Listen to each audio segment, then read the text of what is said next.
everybody, welcome to my channel. My name is Alex and today I'm going to be telling you about some authors that I discovered in 2019. Now first things first, you guys have noticed my background has changed once again. This is our new bookshelf that we just recently got and I am completely and totally obsessed with it. As I've been saying quite a lot over the past couple of weeks, bear with me as I try to figure out my whole filming setup. I don't know if I'm going to like this angle or if you guys are going to like this angle, so let me know what you think. And I'm not sure if it will be up by the time that you guys are seeing this video, but I either will have posted or am about to post a whole video talking about getting rid of the old bookshelf, putting up the new one, and giving you a bookshelf tour. So if that is live, I will link it in the description below for you to check out. So for today's video, I'm going to be talking about some authors that I discovered in 2019. So these may or may not be debut authors, but one way or another, I first read their books in 2019. Before we get into the video, if you are new here and you're not already, be sure to go down and hit the subscribe button as well as the bell icon down below so that you never miss out on any of my content. And without further ado, let's get started. So the first author that I want to talk about today is Taylor Jenkins Reid, and I first discovered her back in January. I read The Seven Husbands of Evelyn Hugo,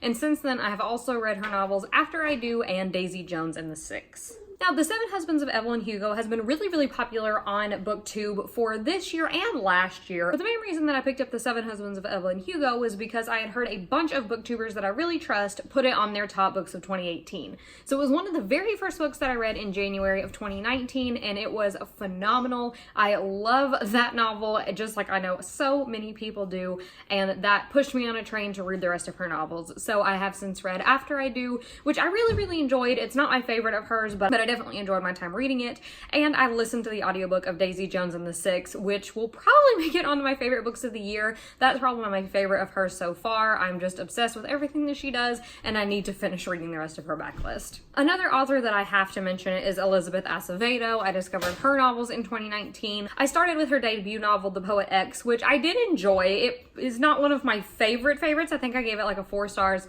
and then you guys all know I read her novel With the Fire on High, which quickly became my favorite novel of the year, my favorite novel of all time. I'm obsessed with it. I'm obsessed with Elizabeth Acevedo. Everything that she does, I think is phenomenal. She has a novel coming out in early 2020. I think it comes out in May.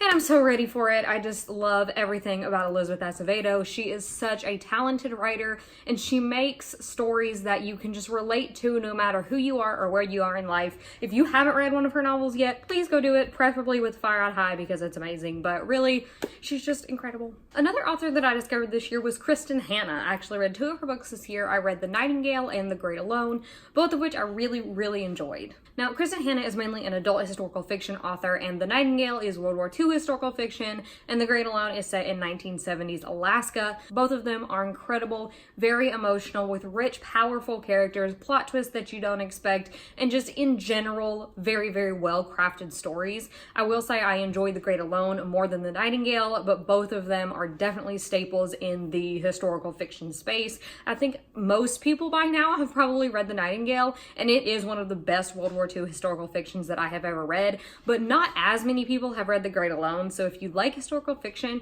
and you haven't picked it up yet, I definitely recommend. I also have to mention Brandon Sanderson on this list. I read 2 works by Brandon Sanderson this year. First, I read Warbreaker, which is an adult fantasy. I loved that one a lot more than I actually thought that I would. I was very intimidated by Brandon Sanderson's works at first, and I chose Warbreaker to start my journey with him because it is a standalone as of right now. So while it is longer, it's about 700 pages long, it was not as intimidating as getting into some of his adult high fantasy series, and it was phenomenal.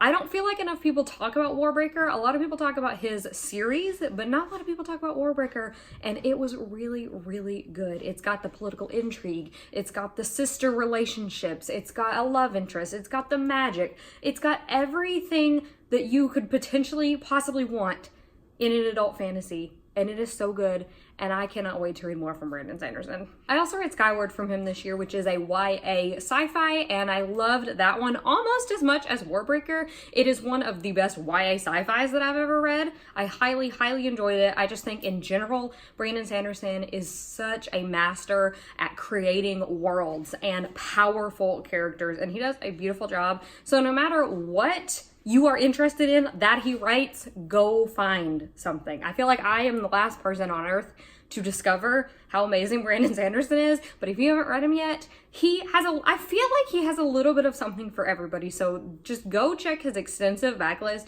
and I'm sure that you will find something that appeals to you. One debut author that I wanted to mention was Hank Green. I read his debut novel, An Absolutely Remarkable Thing, this year, and it was one of the most surprising novels that I read this year. I expected to really enjoy it, and I'd heard a lot of positive reviews, but I did not think that I would really get into it and be as invested in it as I was. I really think that this is one of the best debut novels that I've ever read, and particularly a contemporary sci-fi mashup.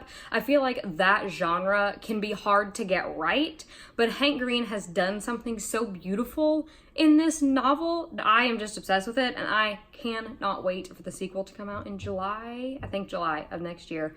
I am just so ready for it. I also wanted to talk about Christina Lauren in this video. I read 2 of their novels this year. I started out with Love in Other Words, which I did enjoy. I think it is a solid romance, and it's one of those second chance romances that they get you in the feels with the reason why they split in the first place.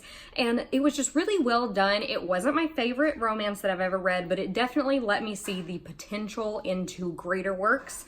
And then I read The Unhoneymooners, which is phenomenal. One of the best romances, rom-coms, hate to love stories that I have ever experienced. It was hilarious. The audiobook was great. It's just such a fun, cute, summery read that I feel like a ton of people have already enjoyed, but if you haven't yet and you like romance, Christina Lauren is like up there. I really, really am looking forward to continuing their backlist into 2020. This is to all out of order, but I just realized I did not read After I Do by Taylor Jenkins Reid. I read One True Loves. It was really good. Everything that I said about After I Do applies to One True Loves. Like, it was good, but it wasn't great. It's not my favorite book from hers, but it was still really good. But yeah, it wasn't After I Do.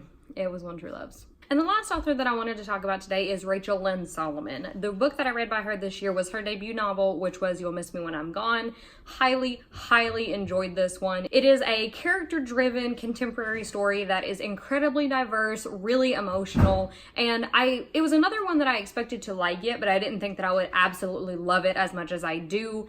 It was so good, and it touches on topics that I don't feel like are discussed a lot in YA. If you want more information, I link the Goodreads to every book that I talk about down in the description, so go check it out. But this book just really blew me out of the water, and I thought that it was an incredible debut, and I cannot wait to read more from her in the future as well. So those are some of my favorite authors that I have discovered in 2019. I didn't give a ton of synopsis on their novels because I feel like a lot of the books that I mentioned in today's video, a lot of people have already read. But like I said, if you want more information on any of the books that I talked about, go down to the description and you will find the link to the Goodreads page. So that is it for some of my favorite authors that I discovered in 2019. Let me know your thoughts in the comments down below and tell me one of your favorite authors that you discovered this year. As always, if you enjoyed today's video, be sure to go down and give it a big thumbs up, as well as hitting the subscribe button and the bell icon down below so that you never miss out on any of my content. So until next time, bye!